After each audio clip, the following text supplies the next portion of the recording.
Hi, I'm Chris Rapley, and I grew up right here in Florence, South Carolina. And today I'm going to feature Tim Waters, the owner of Community Grocery. He has an inspiring story of what it takes to make it and not give up on your dream, especially when it comes to making a difference by being a difference. Welcome to B.U.I.L.D, broadcasting unique individual lives daily.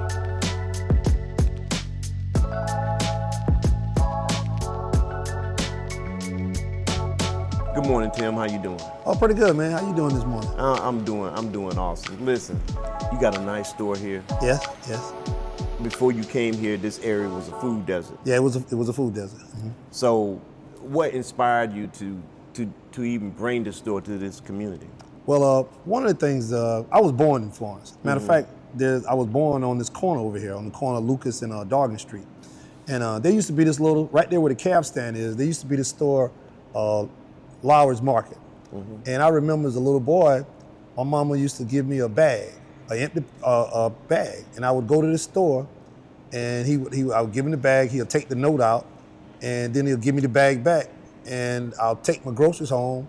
And it was like, all of a sudden I had money to go to the movies. Right. Or I had money to get a pencil, or I had money to buy lunch. So I just thought that was a magical place. Right. You know, I thought that was a magical place because, man, you go there and become it's like you can get things done. So as I got a little older, there are three basic needs in life: food, shelter, and clothing. And one of the things was that you're gonna need food forever, no matter rich, poor, and old. And I always wanted to give back to my community. And I just know what it was like to grow up and not have. You know, I mean, I know what it's like to go in the store and can't afford it.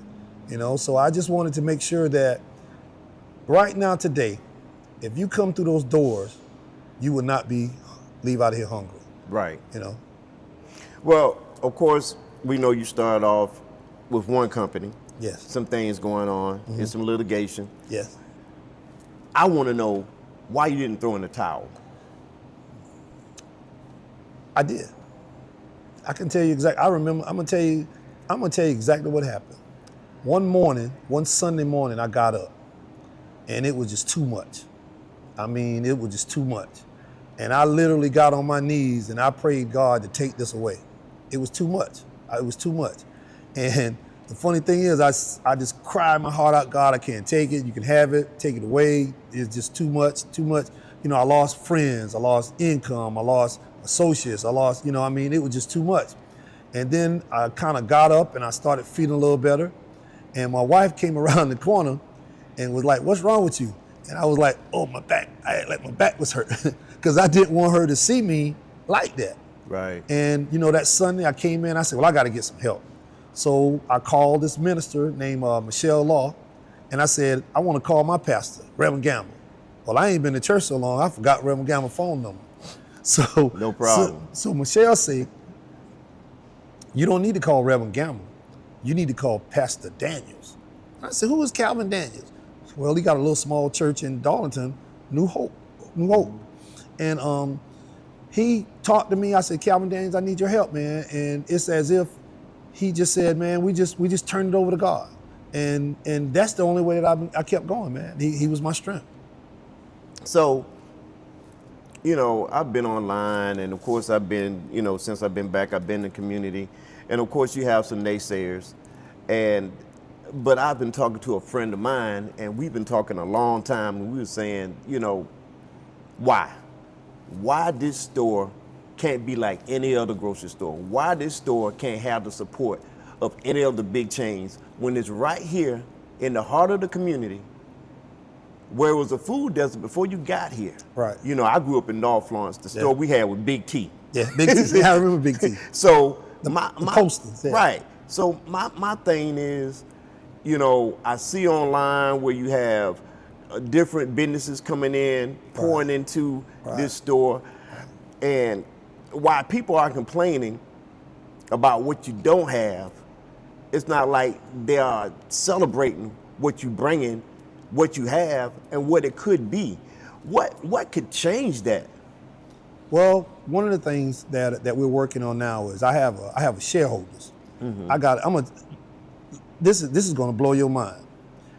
I got 800 shareholders. that paid $25 to buy shares to hit the store.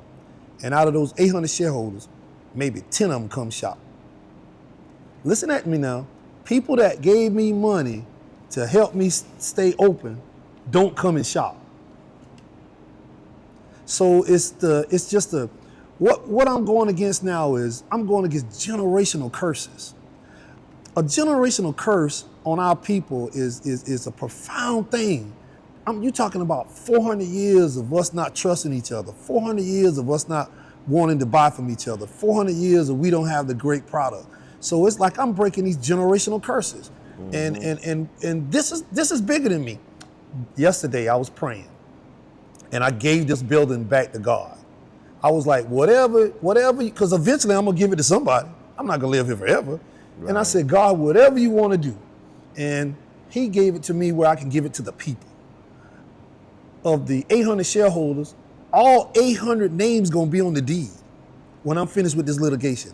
That's what they're fighting. You're fighting against principalities, wickedness in high places. It's like, think about it. When I first opened this store in the first 3 days, I made $190,000 in the first 3 days. In the first 3 days, and 75% of my customers were white in this community. So now, when I got with Reverend Daniels and I started looking at it from a holistic point where we're doing God's work, you know, and I could tell you some things, man, that I've grown and I have done and I have learned about this community, and I've learned about the faith-based organizations, and I've learned about the political organizations that they all control, man. I'm sorry. I mean, they may not like what I'm saying, they may not want to hear it, but they all are controlled. And I'm telling you that right now because I know what I'm going through. I had some political friends of mine who we're on different spectrums of this facility now, and it's as if they disappeared. It's as if they moved out of town. I don't see them anymore. And I would have never let our differences get in the way of helping, because I'm going to help you. But now, help is coming. Help is coming. I can feel the momentum changing. Now, do I get afraid? Yeah, I get afraid. Do I think that I'm going to lose everything? Yeah. But when you done been through hell and you done been burned and you got smoke on your clothes, I'm not afraid of anything. Right. Yeah, that's exactly what's going on now. You know, and of course, when you first started, how many employees you had? When I first opened up, I had 17 employees. And we were really doing good.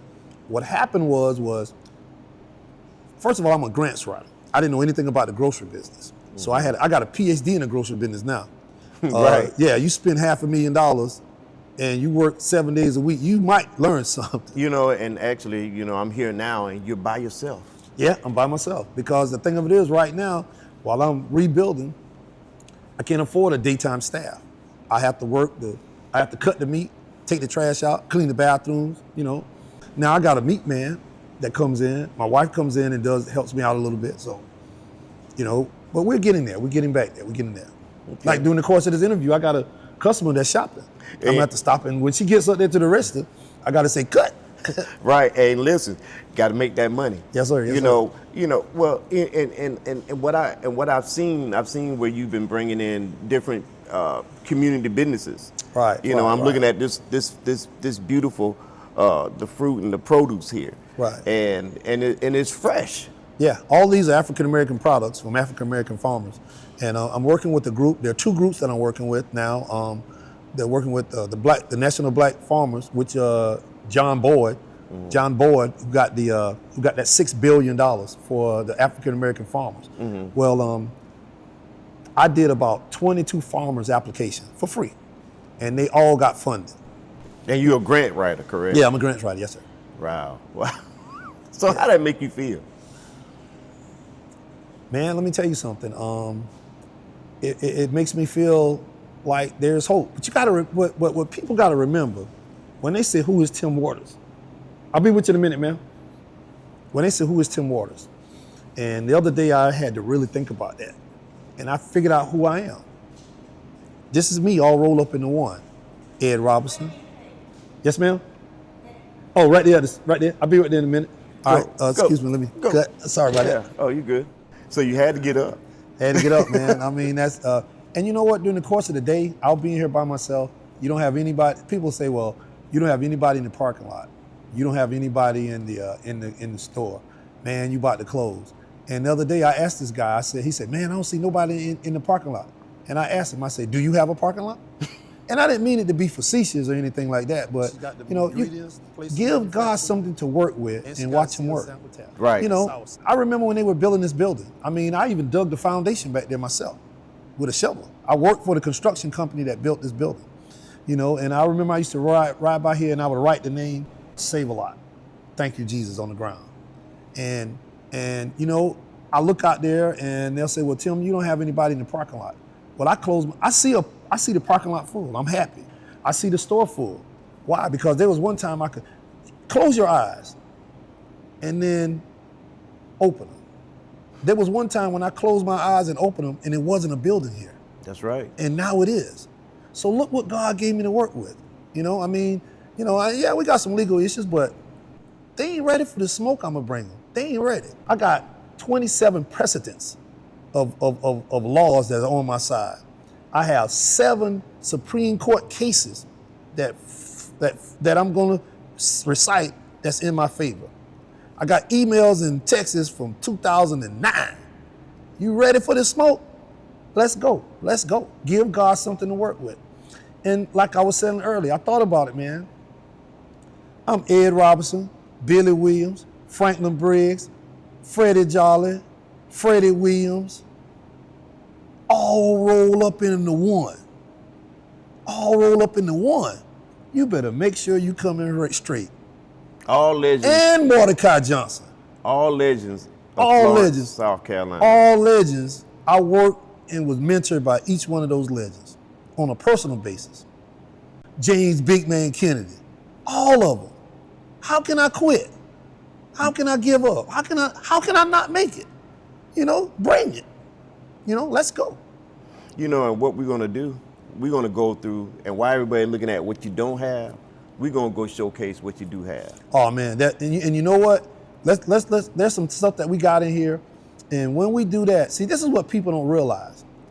Right now at IGA, hamburgers $4.99 a pound. Right now at Something Street Grocery, hamburgers $4.99 a pound. Right here at Tim's store, Tim's hamburger is $3.19 a pound. So how can I keep the prices low? I don't have a lot of overhead. I don't have a lot of overhead. And what you got to realize is you got to go look through the story of the Bible. And Moses had a speech impediment, but God made him the speaker, his spokesman. King Solomon had issues, but look what God did. God don't look for perfection. See, people judge me on perfectionists, like, oh, you got to be perfect. You got to have the store full. You got to have this. No, man, you just open with what you got. Come through this door. Did you see the nationality of that lady that came through here? Yeah. She did not look like me. A lot of my customers come. Now, there are a lot of people in the community that support me. There are a lot of people that support me. When you sit here and you look at me, I am not alone. I'm not alone. I was standing up yesterday, and I don't mind telling, I was standing up yesterday and one of my shareholders came in. And they said, what's wrong with you? I said, well, the people took the truck money out early, so I probably have to pay my tax. You know, just giving a rundown. And I said, I got to pay my taxes Monday. She said, okay. She said, wait a minute, I'm gonna do something for you. What? She said, here, take this. Go pay your taxes. No, she didn't say go pay your taxes. Go pay our taxes. I want you to really be clear. When the dust settles and this building is the community, there are gonna be 800 names on the deed. That means 800 families are gonna own this. No business in Florence is giving us an opportunity to own it. No business. Someone asked me, said, well, you spent 20 years to build this store. Why are you giving it to the people? Because God gave it to me.